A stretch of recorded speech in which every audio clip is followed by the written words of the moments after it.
Hello and welcome back. My lighting is very strange. I feel like it's very bright and then it adjusts automatically. Nothing I can do about that. What was I going to say? Oh, that's right. I want to build off the last topic from last time. I saw a couple comments. Pretty cool. I hope you enjoy it. I hope it's mentally stimulating. The idea that I talked about last time was, the concept of our people, good or bad, good or evil. And, for example, like this beard thing I have right here, this is horrible. Definitely. What do you call that? Perception. Yeah. Subjective reality. What are you gonna do? Anyway, the thing that I was gonna go with from the last time after reading a couple comments were actually what I'll do first is let me go to the couple comments. Um, People aren't really born good or evil, and it's difficult to define what good and evil are, and a lot of it comes from how we're raised and things like that. This is a common trait among the whole two comments that I got. And I agree with both of them. So I want to carry over this idea into a more complicated topic that actually relates in some ways to the real world, which all of these topics are 11th grade journal topics that come about because I'm preparing students at that time to read The Crucible. The Crucible is the story of the Salem witch trials, but it's fictionalized by Arthur Miller, and it incorporates other aspects to make it more interesting. It's a wonderful play. You can see the movie. It used to be on Netflix. I don't know if it's still on there. I like the movie a lot. It is pretty true to the play because the author of the play helped with the screenwriting, the screenplay or whatever. So I want to continue this idea. What I want to do is I want to ask the question of, well, how then, based on our ideas of good and evil not really being something we can clearly define, how do we then treat criminals? Especially, how do we treat violent criminals? And still consider ourselves, the people that haven't committed violence against others, to be good. And the reason I ask this question is because, well, there's a lot of reasons, but in America, we have a very strong belief that these people need to be punished, and punishment is what's going to make them change their ways. You make prison hard, you make it terrible, you make it a place you never want to go back to. However, the fact is, people who go to jail, in America especially, often go back. That's called recidivism. The recidivism rate in America is high. I mean, it's not only because, when you go to jail, you don't learn any skills or anything like that, but also when you get out, now you got a record, it's hard to get a job. You go to jail for something that's nonviolent, like let's say some sort of drug offenses. You go to jail, when you come out, you have a record. Nobody wants to employ you because you have to tick on that box on the application, have you ever been convicted of a felony or something like that? Or even when you're listing your work experience, if there's like a 6-month gap or whatever, and they ask you what it is. I don't know if you would say, well, I was in jail at that time. You might say you were on a retreat, spiritual retreat. I have no idea. But I do know it's very hard for people who have been in jail to get jobs. And that also leads to it, but also jail being not a place for growth and development. And I'm going to put a link in the description for 2 videos. One of them is a video by one of the Vlog brothers that just as an animation that shows the 3-tiered idea of prison and response to prison. So there's like punishment, separation from society, and also rehabilitation, like a 3-tiered response. And in America, we basically just go towards punishment. And I suppose if the 3rd tier, if I'm remembering correctly, just separating them from society, that as well. However, the next video is about the Scandinavian model. I think it's a Norway prison. There's a million videos on it, and I just picked a short one. But there's so many great videos that show how they treat their prisoners like regular people. I mean, it's barely a prison. It's honestly, they take their freedom away. But there's not much more than that. It's not violent. It's not aggressive. They actually have their own living space. They get money and they go to an actual store to buy food to help reintegrate them later. They learn skills, including skills like, they have things like a music studio where they can learn things like that, or tech where they can learn how to program, things like that. And the thing that I took away from this is something that one of the warden or the guards had said in a different video, maybe in this one as well. He said, unless you're going to keep a prisoner away from society for life, then you need to think about from the very beginning that this person that you're putting in jail for any length of time other than life is going to be someone's neighbor. And when he comes out, how do you want that neighbor to be? Do you want him to have just escaped an extremely violent and stressful environment that is extremely challenging on every level? Or do you want someone who went in there with problems and came out without problems? This idea in and of itself contradicts my deep emotional belief that someone who commits a crime needs to be punished. And the punishment needs to be harsh and terrible. The best and most the easiest way to convince someone, the most persuasive argument that I have heard and that people would use is always the same. It's always, some guy gets convicted of murder and he gets a light sentence, and the persuasive argument is, yeah, but if he killed your mom or he raped your sister or something terrible like that, you'd want him to die. You'd want to kill him. If he killed your kid, you'd want him in jail for life or worse.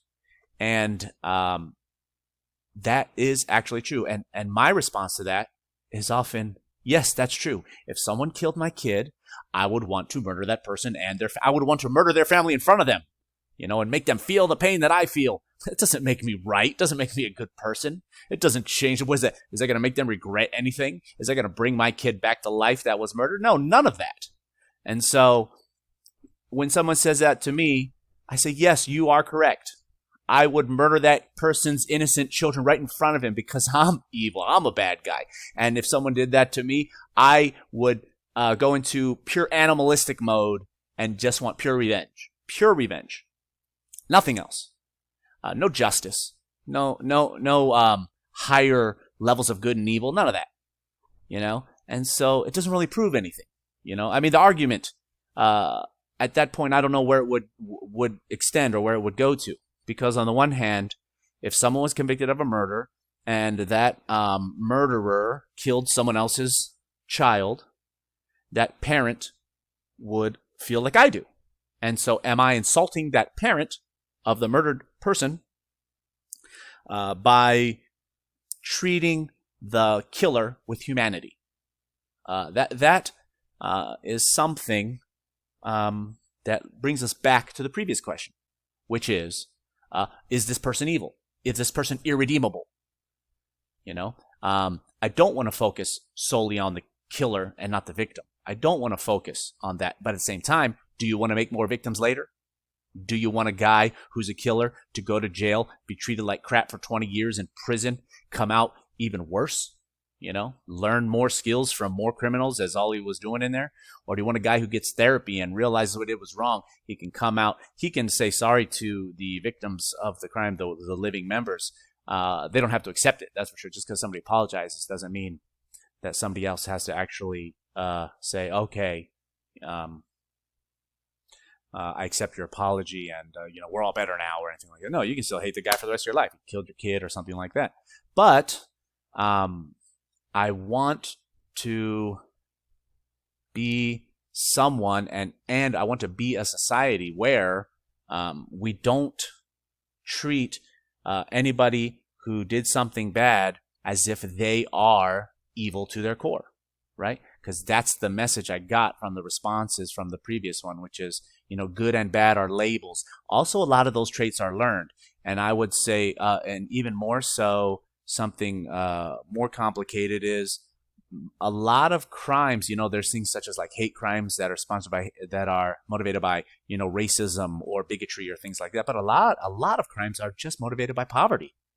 A lot of crimes take place because people are desperate. People don't have any other options. That is why a lot of people go back to jail, like I had said earlier. They don't have any way to make money legitimately, so they go back to a life of crime. And also, a lot of violent crimes occur in the process of committing a economic crime. I don't know what you want to call it. A crime where they're trying to make money. They're robbing a house and the guy comes home unexpectedly, and then the violent crime occurs, things like that. A lot of crimes occur in that respect. So, in my opinion, it is very difficult to draw a line or create a system, a justice system, that treats criminals with humanity, but also doesn't prioritize them over victims. And that's really the issue. Because anytime you want to give anytime you want to give some criminal a little bit of humanity, the first thing that happens is people say, well, you're prioritizing that criminal over the person they killed or the person they harmed or whatever. And I can see that argument. I do. I can really feel what they're saying. The problem is, I think we have to get over that. And so the question that I have based on this would be, how do we treat violent criminals and still be, I want to use the label good.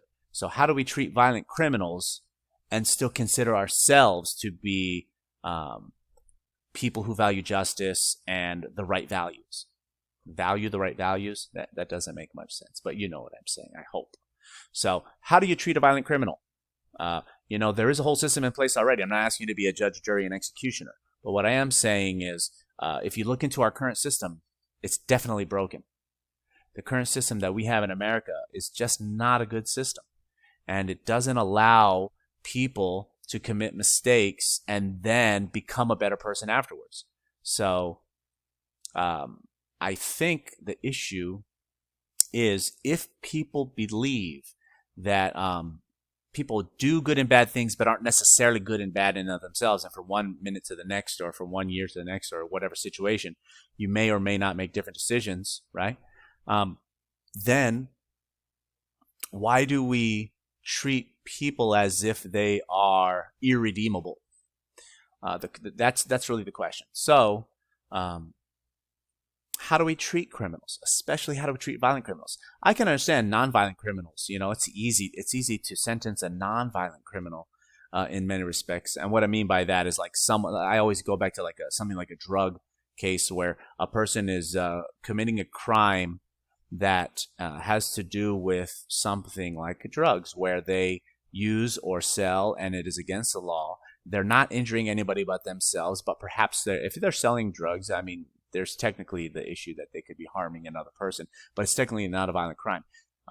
They're not directly hurting another person, as opposed to someone who is hurting someone else. I want them separated from society until they change. How do we know they changed? And what risks do we take to allow it to happen again? Versus what risks do we take to overly or excessively punish them to the point where it's guaranteed to happen again or something like that? You have to consider, how do we treat them? And on top of all of that, how do we as people, especially in America, how do we serve this out fairly? I'll give you a separate example of how do we treat violent criminals versus a nonviolent crime that's treated very, I would say, lightly, is economic crimes. Bankers commit fraud and they go to a prison that is nothing like a prison for a guy who committed armed robbery. He might have robbed millions of people of money. He might have defrauded somebody out of their livelihood, and now they're 80 years old and they had savings and now they got to work. To destroy people's lives. A lot of times, economic crimes lead people to commit suicide and stuff like that. Victims do. And so it's technically not a violent crime, and we treat them so much differently. Corporate crime, where, wages are stolen and it directly affects the quality of life of workers. And these people definitely don't get punished anywhere near as much as somebody who robs a bank. So these are the kinds of things that I think in America are skewed in a negative direction. So what do you guys think? How should we think about and deal with violence that is perpetuated by our fellow people, and what can we do about it? I have no idea. I hope you have something to say.